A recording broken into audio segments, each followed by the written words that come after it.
Bienvenue Stop Invest, la chaîne de Top Investissement. Ici, on parle essentiellement d'entreprises de qualité. Avons-nous l'opportunité d'investissement sur Aubert SA? C'est la question à laquelle on va essayer de répondre en se basant sur les états financiers de la compagnie. Je rappelle que ceci représente uniquement mon point de vue et non un conseil d'investissement. Et comme d'habitude, je me réserve le droit de me tromper. Donc, c'est une demande spéciale ici d'un de nos abonnés premium, donc du service Top Premium ici, sur lequel vous pouvez demander des analyses quantitatives comme celle-ci. D'accord? Donc, on analyse rapidement vos compagnies ici. Donc, vous pouvez, n'importe quelle compagnie, qu'elle soit américaine, chinoise, etc., vous pouvez le demander. OK?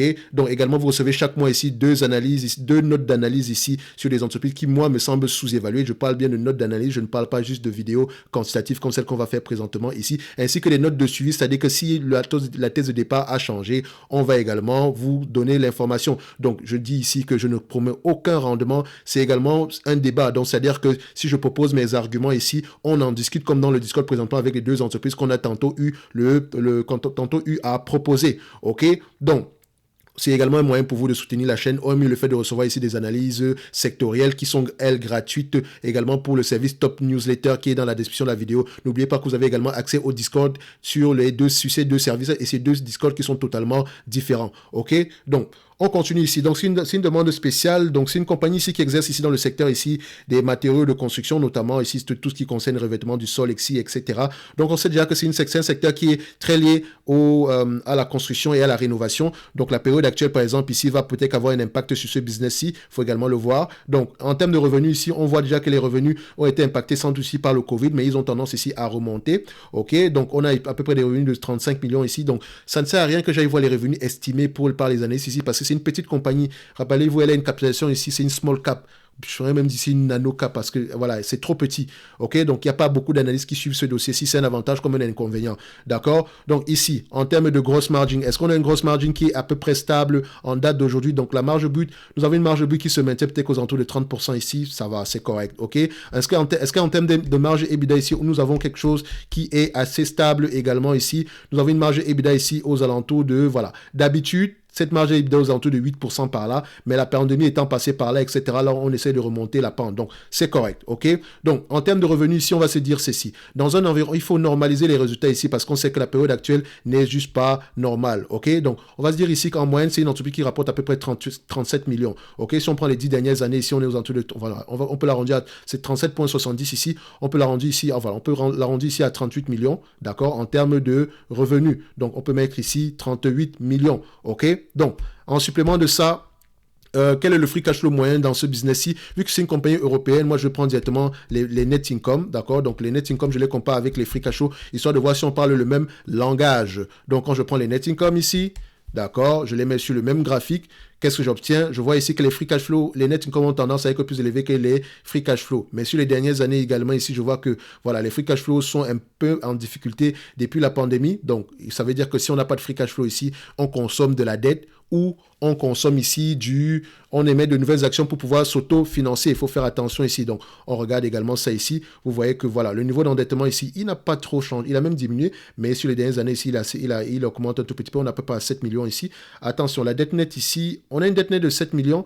On a une capitalisation boursière ici de 4 et on a une valeur d'entreprise de 21. S'il y a quelque chose qui ne marche pas ici, il y a un 10 millions différent. Donc, normalement ici, ça devrait être ici aux alentours de 10 millions ici. Dans tous les cas de figure, ça reste une petite entreprise, donc peut-être que les datas également ici ne sont pas mises à jour. Donc, on continue ici, mais ça ne va pas déranger, ça ne va pas changer grand-chose ici. Donc, on peut à peu près voir qu'on a entre 10 et 7 millions par là. Donc, de toutes les façons ici, on va regarder à peu près, c'est un business qui rapporte combien, d'accord? Parce que les marges doivent être minimes ici. Donc, on regarde ici. Voilà, en termes de marge, je prends la médiane un tout petit peu ici. Donc, on est aux alentours ici de 2,33%. D'accord? Donc, on va essayer de le mettre ici en yearly. On est aux alentours de 2,46% ici sur les 10 dernières années. Sur les 20 dernières années, de 3,46%. Mais attention, je vais prendre les 10 dernières années, c'est mieux.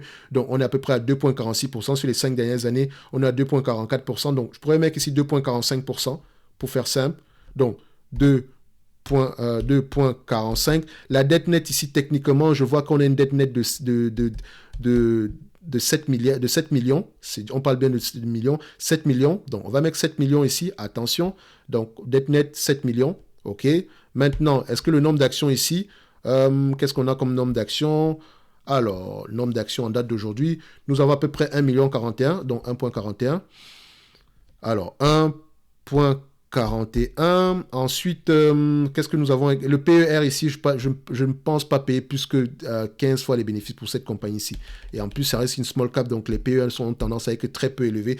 Et s'il vous plaît, quand vous prenez des small caps, privilégiez des small caps qui ont une croissance. Parce que celle-ci, il n'y a pas de juste... C'est une compagnie ici à peu près mature sous cette taille-ci. Donc, il n'y a pas d'ambition de croissance ni quoi que ce soit ici. Donc déjà, ce n'est pas quelque chose qui va aller très très loin. Donc les PER ici auront tendance à être maximum de 13 fois les bénéfices. Donc même en prenant 15 fois, je suis même trop gentil. OK, donc on a à peu près tous les éléments nécessaires ici pour effectuer l'évaluation de la compagnie. Donc 38 millions multiplié ici par combien 2,45%. D'accord, ça fait à peu près 931 000 euros. Multiplié par 931 000 euros, donc c'est moins d'1 million, multiplié par 15 fois les bénéfices, moins la dette nette qui est aux alentours de 7 millions ici. Voilà, on sera aux alentours de 7 millions, d'euros ici en termes de capitalisation. Donc, si on divise ici par le nombre d'actions, divisé ici par 1,41, on sera ici aux alentours de 5 euros l'action. OK ? 5 euros l'action.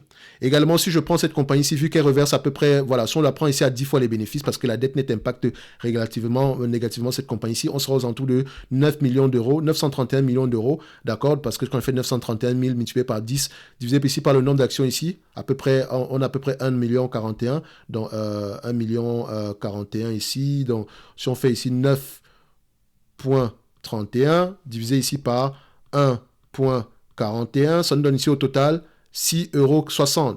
Donc, pas très loin de ce qu'on a ici aujourd'hui. Donc, littéralement, est-ce qu'on va te dire ici que l'entreprise est correcte, est surévaluée ou sous-évaluée? Je vais vous dire ici que cette entreprise-ci, à la limite, est correctement évaluée. Le dividende n'est pas tenable.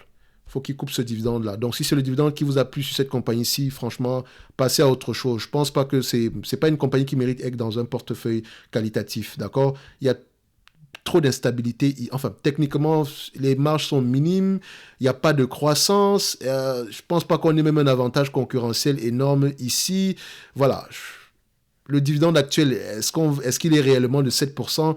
Moi-même, je m'interroge parce que quand on prend le 7% ici, 7% de 11 millions ici, disons, on est à peu près ici, 7% de 12 millions ici, d'accord? 7% ici, ça nous donne à peu près 840 000, c'est presque la totalité de 900 000 qu'on rapporte ici, il reste 100 000 ici pour repayer la dette, une dette nette qui est aux alentours de 5 millions ici, donc 7 millions ici, donc il faut vous dire ici que c'est un peu limite. Franchement, évitez ce genre d'entreprise aussi, il n'y a rien à voir là, d'accord? Si c'est le gros dividende que vous recherchez ici, même gros dividende, si vous avez des entreprises comme Amundi qui vous reversent un gros dividende encore ici, donc si ce n'est que ça qui vous intéresse, mais pas sur ce genre de compagnie là, franchement, cherchez c'est pas intéressant, c'est vraiment pas intéressant, ok?